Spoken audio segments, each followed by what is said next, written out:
All right, let's connect the idea of distance traveled over a period of time, like we did in the first video, and the area under a curve.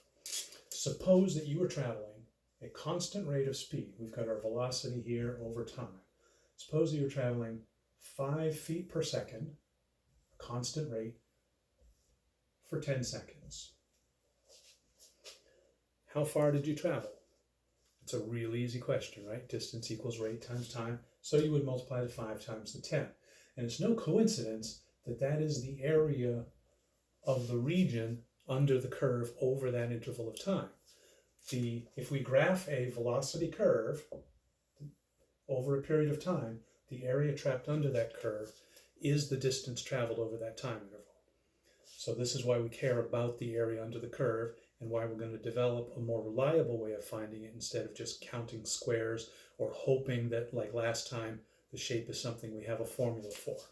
We're going to look at what to do if we have a velocity that is changing over time and we want to know how far that thing traveled. We want a strategy for being able to find that area.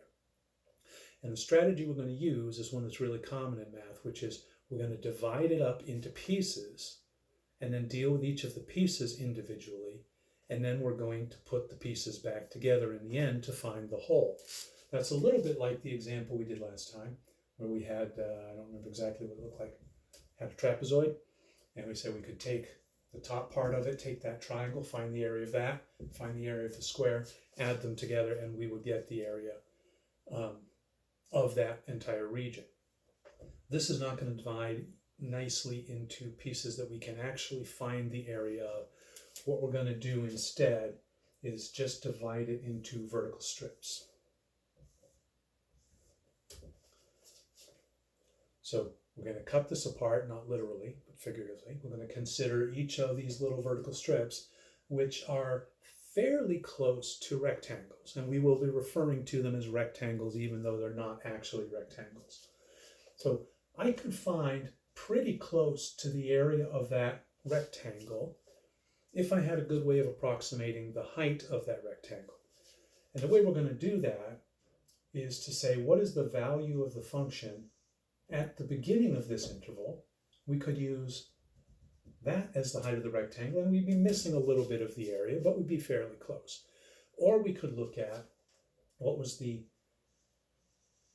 value of the function at the end of the interval, use that as the height of the rectangle, and we'd be off by a little bit. We'd get a little extra area there, so we'd have a bit of an overestimate, but that's all right. It would be fairly close.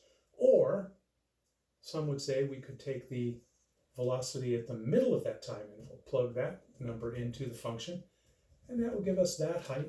We'd be a little overestimate there, a little underestimate there, and that would be the most accurate way of all. Unfortunately, that one also is more work than the others.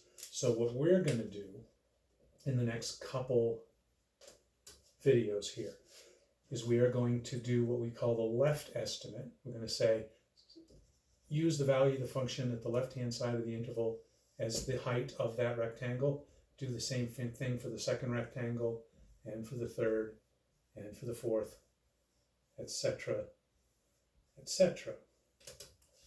So we've got some underestimating on this side, some overestimating on that side. It's going to cancel each other out partly, and we'll get a reasonably good estimate. And then we can do it again using the right endpoints. So if I want to know the height of this first rectangle, I plug whatever number this is into the function, get a value out, use that, do the same for the second rectangle, third rectangle, fourth, etc., etc. That one would be a really short rectangle. Again, we have some overestimate on one side, some underestimate on the other, and then what we'll do as the last step is we'll average these guys together, and that'll give us an even better estimate. So this is the idea for what is going to end up being what we call the integral, which will give us the exact area under the curve. And as you might guess, finding that exact area, just like when we found the exact slope at a point, is going to involve the idea of limits. And specifically here, it's going to be the limit as I take more and more rectangles, as the number of rectangles goes to infinity. It's pretty obvious that this error that we've got here, if we were to make more narrower rectangles, then the error that we would see here, our underestimate, would be less than our underestimate for that bigger rectangle. So that's the idea, and we'll be doing this in smaller steps for the next couple of videos. See you next time.